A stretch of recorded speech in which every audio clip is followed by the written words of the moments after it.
psychosis and trying to struggle and treat these patients. So we have the psychiatric effects. Next slide. But the biggest concern over and above these acute effects is the long-term risk to youth at risk who are the 13 to the early 20s. Increased risk of psychosis and paranoia, greater than marijuana. Now we know there is a link between youth smoking marijuana and adult psychosis. I think that link is irrefutable. Now, if marijuana, which we say partially interacts with these receptors, how much greater is the risk with these stronger analogues? Okay?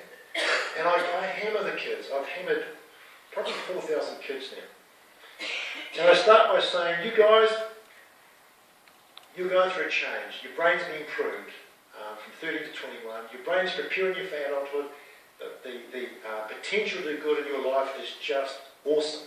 Absolutely awesome. I attended church in Dunedin for 30 years. I've watched students come and go. May Chen was one of them. You know, May Chen Wellington? She came through our church. And they studied, they knuckled down, they worked hard. They're now moving and shaking in various circles in this country and Australia. And now their children are starting to come through the same process. And I say to these kids, the potential for you guys is just awesome. But there is danger. These pathways can be affected by things like disorganised families, alcohol, drugs, bullying.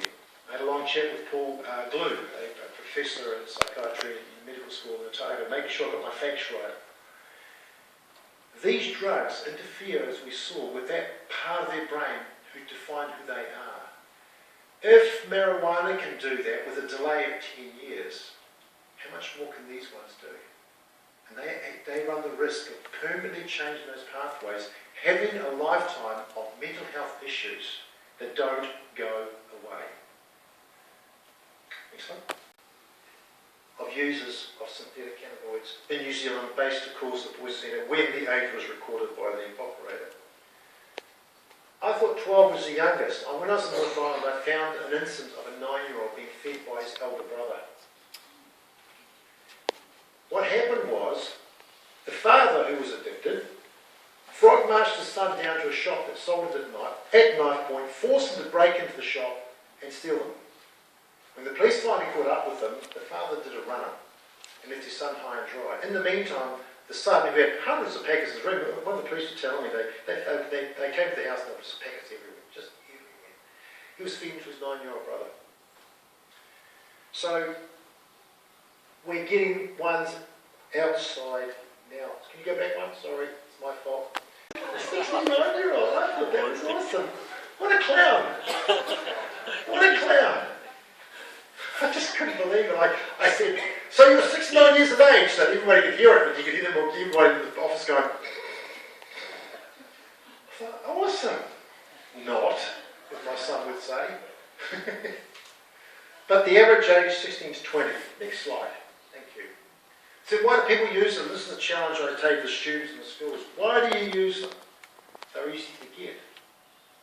You know, if you want to get marijuana, now I am ignorant about street dealers. I know nothing, and my kids know nothing. They tell me a couple of kids at their school who got expelled. My youngest son told me a kid who got expelled after his father was a dealer. He started bringing marijuana to school, so he was out the back door before his feet could touch the ground. So I'm not familiar with the toing and froing with marijuana, but I'm pretty confident you have to go for gang-related house, or you have to go to a dodgy character that you meet him and alarm bells going inside your head saying, do not touch on pain of death.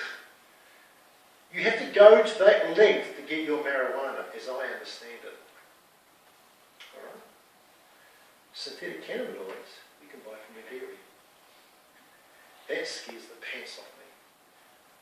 After my report to the minister, after my trip to the North Island, I wrote a report to the minister. I said, please, get them out of the dairies. You've got the power to do it, please do it. He hasn't answered me. I said, if you get them out of the dairies, you chop this problem in half. You know, the dairy is someone you trust. It's a safe environment. You know, I go past the dairy in Timaru, I should say, and I know that a bit of the history of dairy. One of the owners was the policeman in the early 70s. Do you remember that? He came up from Christchurch. He was kicked out for assaulting a boy. Sorry? He knows. And he started operating this dairy. Yeah, it's a long story. I'm sure he'll tell you all about it. But anyway, so I watched that dairy over the years. Every time I go by that dairy, I remember that incident in Christchurch. I was just left school that stage at 16. You know, the dairy's been there 30 years, right? And people successfully have gone to that dairy and trusted the owner to provide them the products that are safe. And they're buying them from those outlets. That really concerns me. And it's reinforced by the fact, due to loopholes in the law, due to a poor approach by the government as an interim measure until the law changed in August, they're legal.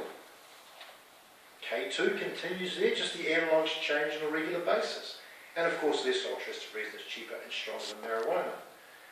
If you get out of the dairies, as I said, you'll get rid of it and you'd cut the problem in half. Next slide. So I challenge this with the students. Because it's legal, it must be safe, and I understand the front page of the paper says that this morning. You stole my thunder. Wrong. Totally, totally wrong. The law can be there sometimes, and I spoke my mind too much in the paper this morning. If the law says stay on the left-hand side of the road, it makes sense, because if I go on the right side of the road, I'm going to get bowled and get killed. So I stay on the left-hand side of the road. That makes sense. Buying these from a dairy does not mean they're safe, which they're not. Next slide. This is from Grumpy Mr. Huffman. He gets emails, he gets calls from the media, almost on a daily basis now from around the world. This is what he's now saying. It's like Russian roulette to use these drugs. We don't know a damn thing about them for real. You can see the grumpiness coming through the quiet there, can't you? The point is, you know what Russian roulette's like. $1 chamber, spin the chamber, put the head, pull the click, or boom. You 1 in 6 chance. You run the risk of a 1 in 6 chance of losing your brain. You start smoking these, and it's not meant to say you're going to get psychotic, but you increase the risk of that psychosis. And the risk is like blowing your brains out with a revolver. Next one. Severe cannabinoids can influence the brain pathways that define who you are. This is a slide again with the kids. Increasing the risk of changing your perception of the world permanently. And I finish with that and I just tell the kids, just don't do it. Not just that, about not doing it. I'm now saying to them, form peer groups and influence other kids not to do it. If you've got the message, then go out there and pass that message on. And hopefully we can make a difference at the end of the day until August when things will change, and then we'll have to deal with the whole addiction issues